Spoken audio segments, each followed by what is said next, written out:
You know, every now and then something happens, it feels like a real turning point. And in the world of AI, we might just be looking at one of those moments. It's all about a model called Kimi K2.6, and trust me, how it showed up is almost as important as what it can do. So here's how it went down. No big keynote, no splashy press release. A company called Moonshot AI, based in Beijing, just uploaded it. They dropped the model's core files, the raw weights, onto Hugging Face for anyone to download. It was like finding a mysterious, powerful engine left on the world's front porch. And this mystery box came with a pretty explosive claim that it could beat giants like Claude 3 Opus on one of the toughest coding tests out there. So you gotta ask, right? How on earth is that even possible? Well, that's exactly what we're gonna get into. Now, before you think, oh, just another model release, let me stop you right there. This one is genuinely different, and it all starts with what's under the hood. Okay, let's talk specs because the scale here is just staggering. We're talking over 1 trillion parameters, a massive context window, and the whole thing is over 1 terabyte to download. But honestly, the most important detail might be that last one. People are already running optimized versions of this beast on just a couple of heavy-duty GPUs. This isn't just some lab experiment. It's becoming accessible, like right now. And this is where things get really interesting. For a while, so-called open AI models came with some pretty serious strings attached. Meta's license basically said, hey, get too successful with our tech, and we might just have a problem. But Moonshot, they went with a modified MIT license. The message couldn't be clearer.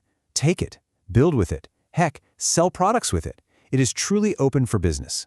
But Kimi's power isn't just about being huge. It's built on a totally different architectural foundation. The real secret sauce here is this idea of agent swarms. So what in the world is an agent swarm? Okay, think of it like this. Instead of one single giant AI brain trying to solve a really hard problem all by itself, you have a manager AI. They call it the orchestrator.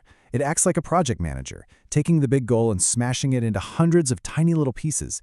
And here's the play-by-play. The orchestrator gets the task, breaks it down, and then basically clones itself, spawning up to 300 child agents. Each one tackles a tiny piece of the puzzle at the exact same time. Then another agent, the supervisor, comes in, gathers up all their work, and stitches it together into one final coherent solution. It's parallel processing on a whole new level. But does this wild idea actually work in the real world? Oh yeah. In one case study, they turned this thing loose on a complex financial matching engine. It ran for 13 hours straight, made over 1,000 tool calls, rewrote 4,000 lines of code, and ended up doubling the engine's performance. And the kicker? Zero human input. That's not a chatbot, folks. That's a programmable, autonomous engineering team. The technology is mind-blowing for sure, but the story of the company that actually built it, Moonshot AI, is honestly just as incredible. And this is where the story takes a turn you would just not expect. This piece of absolute cutting-edge, world-class artificial intelligence exists because the drummer of a university rock band decided to start a company. Seriously. I mean, the founder, Yang Silin, is a total prodigy. He was at the top of his class at China's best university, banged out a PhD at Carnegie Mellon in just 4 years, and was co-authoring papers with AI royalty. We're talking Jan LeCun and Yoshua Bengio, while he was at Google and Meta. So when Silicon Valley kind of wrote him off, they were dismissing one of their own. And yeah, the company name, from his favorite Pink Floyd album. You can't make this stuff up. But, you know, it wasn't a straight shot to the top. Moonshot's first product was a chatbot app that kind of fizzled out, and the press pretty much declared them dead in the water. But what nobody saw was the pivot. Yang and his team went all in on open weight models, a move that led directly to this breakthrough. Okay, we've got the tech, we've got the incredible backstory, but let's get down to brass tacks.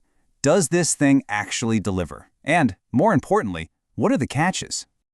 All right, let's look at the numbers. And full disclosure, these are self-reported by Moonshot, so keep that in mind.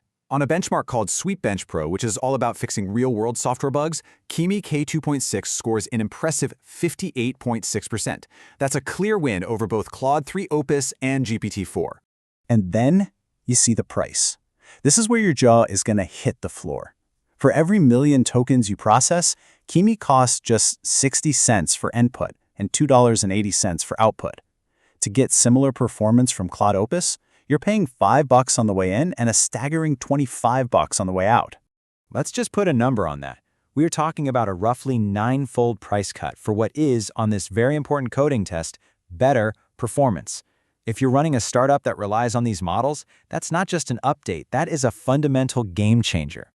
Okay, but let's be real here. There are definitely some catches. Like we said, the benchmarks are from Moonshot.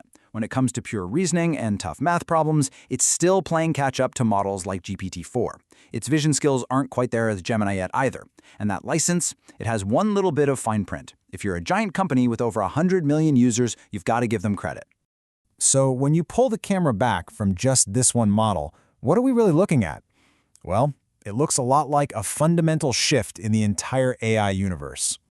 Just look at what happened this past April. It wasn't a trickle, it was a fire hose. Alibaba, Google, and then Moonshot all dropped top-tier open models within weeks of each other.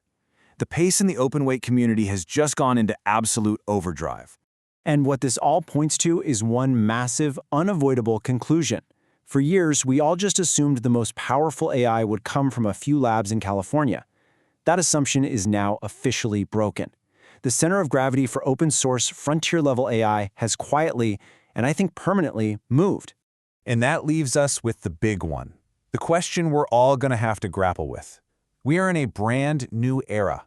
So what happens next, when the most powerful tools on the planet are open to everyone, dirt cheap to run, and are coming from every corner of the globe?